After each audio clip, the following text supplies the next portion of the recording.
So I am alone. I want to address that first and foremost. There is no one around me, so that's why I'm going to go ahead and take off my mask, and that way you can hear me a little bit better. My name is Krys. I've been working at Rockledge Gardens for about a year now, and in honor of the spooky season, I want to go ahead and address some of the spooky plants that you might see, floating around here, and something that might give you a little bit better inspiration for if you want to do a Halloween themed garden, or if you're like me and you like the spooky thing all year round, you can incorporate these into your home life however you like. So we will start with the basics, and over here I have a color top cactus. Now this is actually a grafted cactus. These are two separate species. You're going to want to keep them in kind of careful lighting, because otherwise the top can bleach out with the color, and you do run the risk of overwatering just like any other cactus. So keep an eye on it, but especially with this one, it is, I don't know if you can see it, this is definitely a little black top. If you're not into the dark colors, we do have reds, oranges, yellows. I believe we have some pinks as well. So definitely a lot of variety that you can choose with the color top cactus. Move that over there. Now we will go to, this is the Sinsapala. Now these have a few different names. One of the most common names is the walking kalanchoe, and that would be in reference to these lovely little babies here. What happens is, as it's happy, as it's healthy, and it's growing, these shoot out. And if you have little pots, right under here with soil, these will take root and it will create a brand new plant, which is what gave it its name. And I chose this one because personally, it reminds me very much of a spider, even though it's not a spider plant. And you can get several different types, or not different types, but different plants from one of these, as long as you, like any other succulent, you're monitoring the watering and you're not doing it too often. These are very, very quick to tell you if it's too dry or it's too wet. So at the first sign, you're going to want to make sure you're changing up your watering schedule a bit. Now here we have the creeping fig, and I actually only recently fell in love with this. It is obviously a creeper, so you can use this as a ground cover, or you can use it on a trellis or a wall, or like we just have it on a post right now. These are very, very determined. And one of the things I love most about this is its determination to grow, to live. And if you've ever seen, like in the traditional, fall art, especially with northern cottages in fall, you'll see vines and ivy and all this other stuff growing up the sides. This is going to be one of those that you can have down here in Florida. They're good with the heat, they're good with the weather, they're good with the watering. They're pretty stubborn. And I love the idea of having this on my house, and especially in the fall season, having it be a little bit, giving off the abandoned vibe, but still very much lived in. And I have soil all over my table. Now, this one I'm going to move a little bit closer. This is known as tiger jaws. It is a newer succulent that we're able to get. And they do flower. I will say that first and foremost, they do flower. We actually have some that are flowering right now. They come in a few different ranges for that coloration for the flowers. You have oranges, yellows, I believe there's a pink. You're not really going to know what color the flower is until it's blooming, obviously. So just looking at this, I'm not going to know if it's going to be red or pink or purple or anything like that. But I just love the way it looks like its name, like a set of jaws just coming up there. And especially in terrariums, you could use this as like a little pit monster, if you would. Just have it be in a little itty bitty mound, maybe next to some gravestones. Again, if you're doing the spooky decorating, I do a lot. So here we come to what a lot of people know and are very familiar with. These are pitcher plants. And here at Rockledge Gardens, we have 3 different types. We have the hanging ones that a lot of people are very familiar with these bells that contain the liquids and the enzymes that do digest the prey that fall in. Then you have the standing ones that a lot of people are not as familiar with. You have the ones with the hood, and then you have the ones that are more cobra shaped. Now they all serve the same function, and it's to consume more nutrients than the plant is able to get naturally. So these are all bog plants, and what that means is they need to be kept constantly moisturized. They really cannot be dried out. In nature, you're going to find them in really wet, boggy areas. Here in Florida, we have those everywhere, especially here in Brevard. And they don't do too well with direct sunlight, so you're going to be thinking more like swampy Everglades, marshy vibes. And they're spooky because, like a lot of people know, and like I said, they do consume more nutrients than simply sunlight, soil. They'll do insects. Some of them, if they grow big enough, they will actually eat frogs. There are a few that have done small mice. It's really dependent on how big the plant can actually get and what is directly available to it. But I absolutely love these, especially these new ones. We actually just got these in recently. I don't know if you can see, they're very vibrant. Because they start out green and pale, and then they get these lovely pink red tips that match my hair. And these, I actually hadn't seen these before this week. I'm very glad that they were pointed out to me, because knowing that they are as similar to a cobra plant as they are, it's not a snake plant. I'll get to that in a bit. But the cobra plant is shaped because if you've looked at a cobra, its head goes like that, and then sometimes for the actual cobra plant, it will flare out a little bit more. And people keep these a lot. They're very common. They're very popular. But they will always add that extra touch of, hey, what is this? And in addition to that, we have the other carnivorous one that everyone loves, the Venus flytrap. I'm going to get these a little more out the way so you can see what I have here. This is the little Venus flytrap. And just like the pitcher plants, they will eat insects, small frogs, anything like that.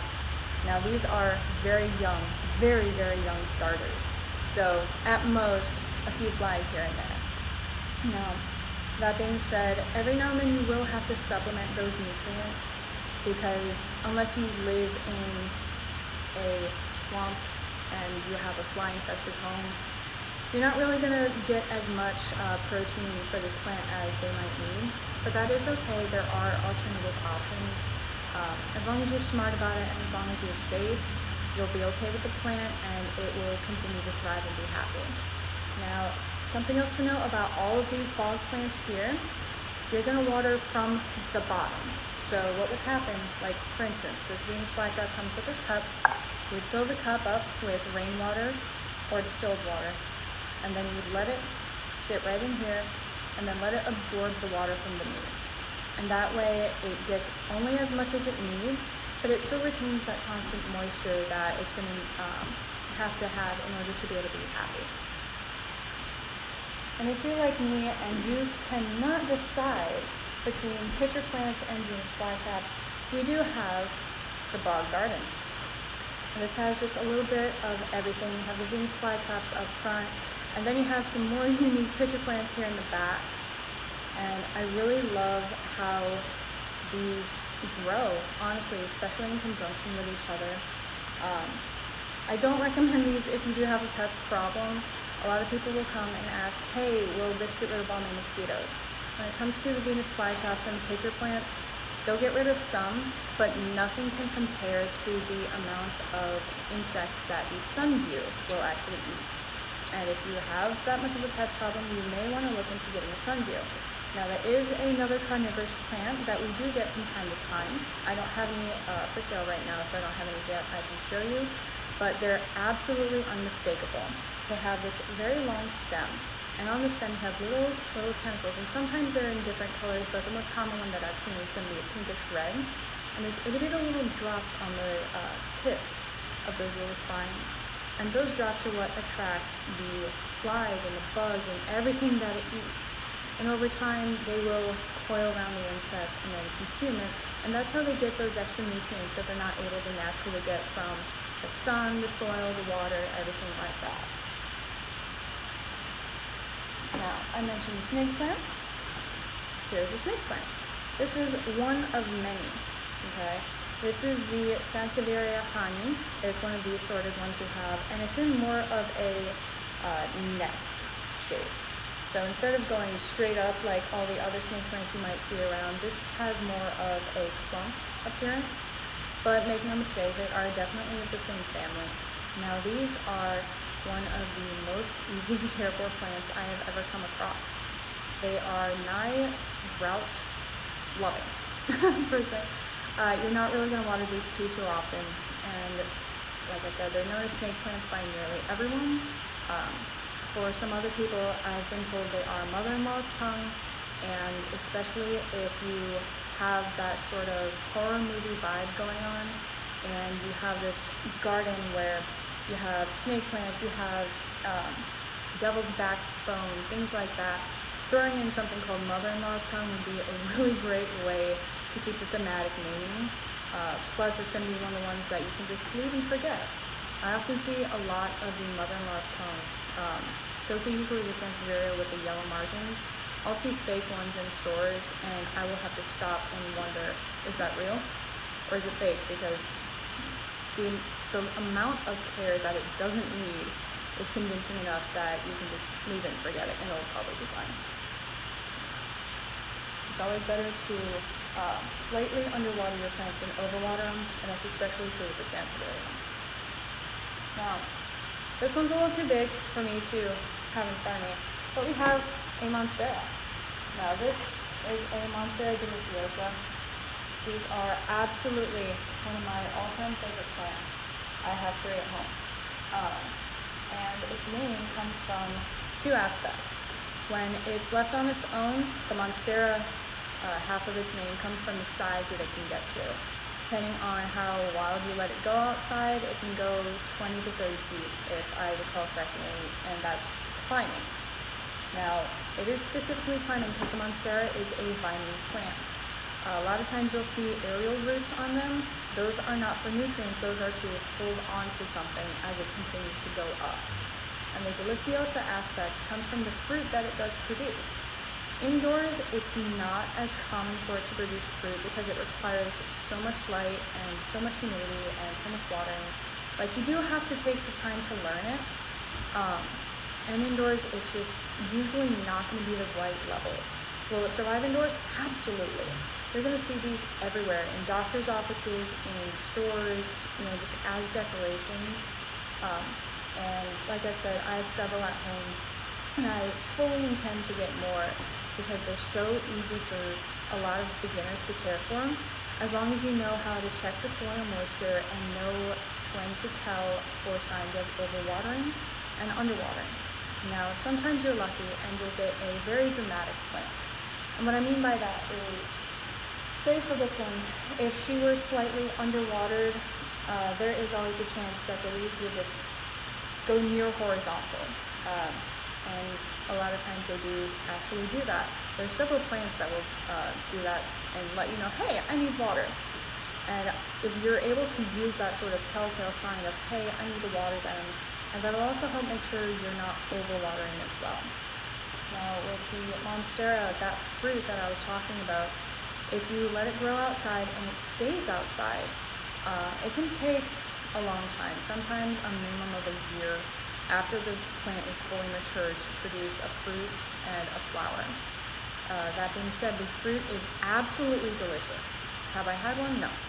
I have not had the opportunity to, but it is very, very sought after. And so it is something to keep in mind. So you have the monster aspect, which is very large. You have the potential for a fruit if you let it grow outside and it's happy enough. It would be an absolutely perfect addition to your tropical landscape, or in my case, your tropical graveyard. Now, there are a few other plants I want to go over that I currently do not have with me. Some of them I was not able to get here, and I forgot to bring them in. We do occasionally, from time to time, sell a black Cardinal Philodendron. I was lucky enough to be one of the ones to get this.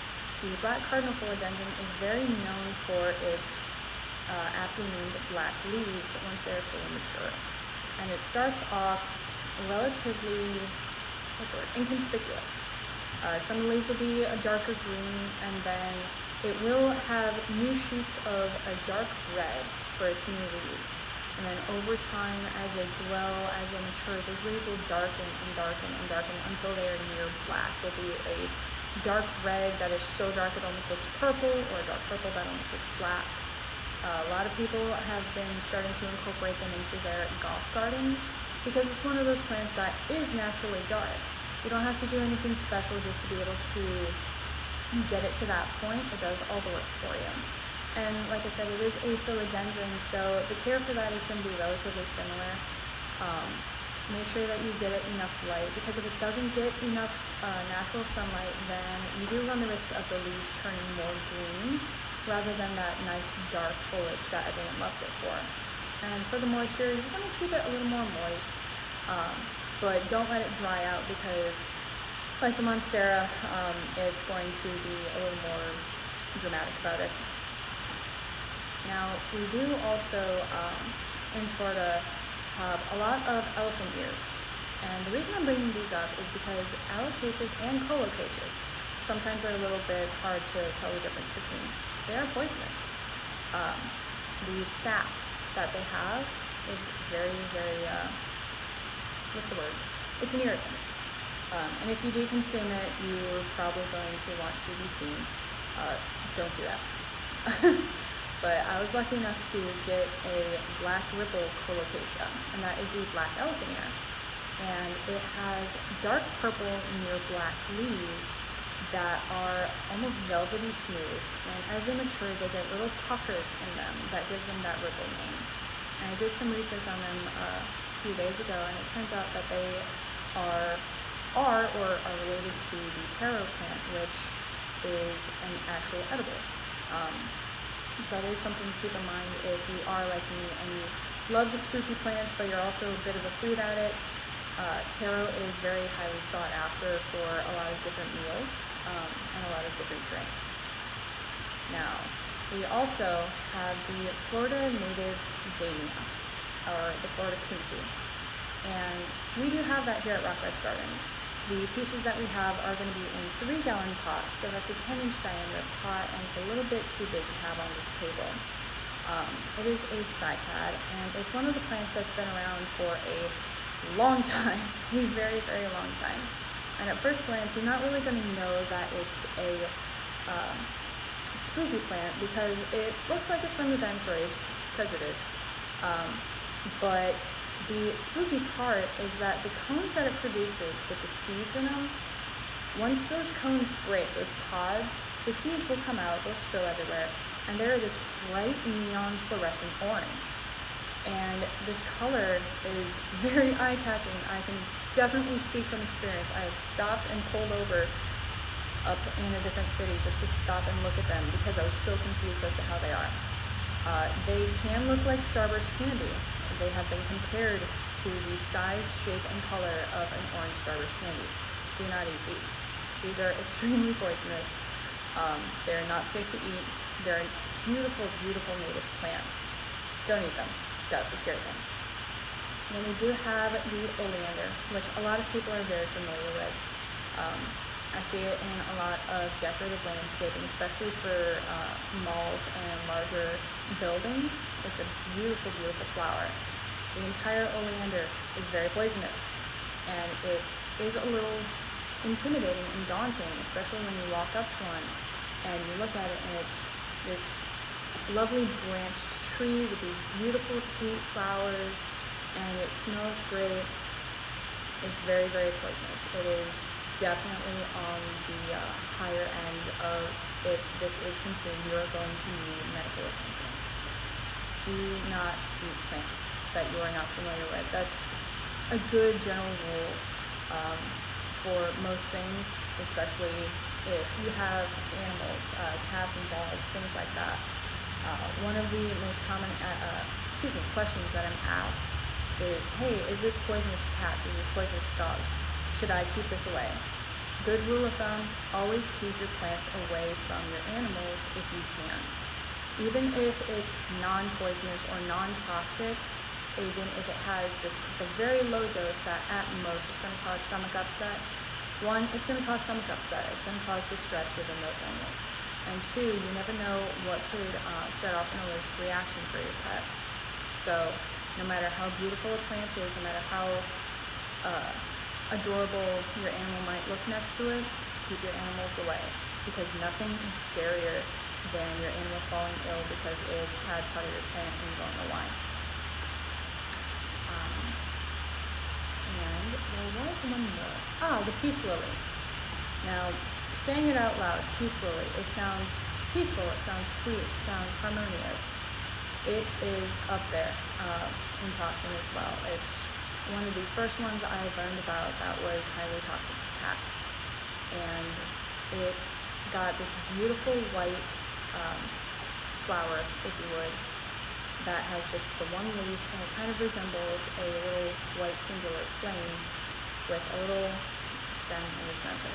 And then it has these luscious dark green leaves that just flow out and flow out. And some of them can be small. Every now and then we do get them in a 6-inch.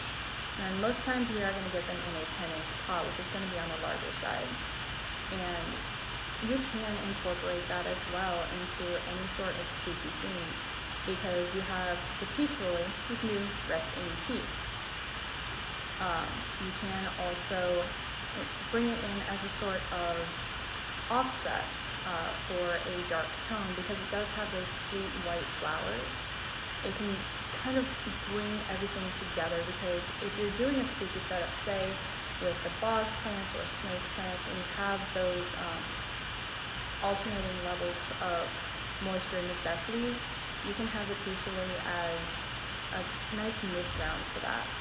And then again, having it be both poisonous and be peaceful and beautiful is a really nice sweet dichotomy that really works well when it comes to interior spooky gardens. And I believe that was all I really had when it came to the spooky plants today. I want to thank everyone for coming in and listening to me prattle on about all these spooky things. Be sure to come by and check out all the decorations we have. We do have the month-long fall festival going on, where we have scarecrow scavenger hunts, and you can get a free packet of seeds if you complete it.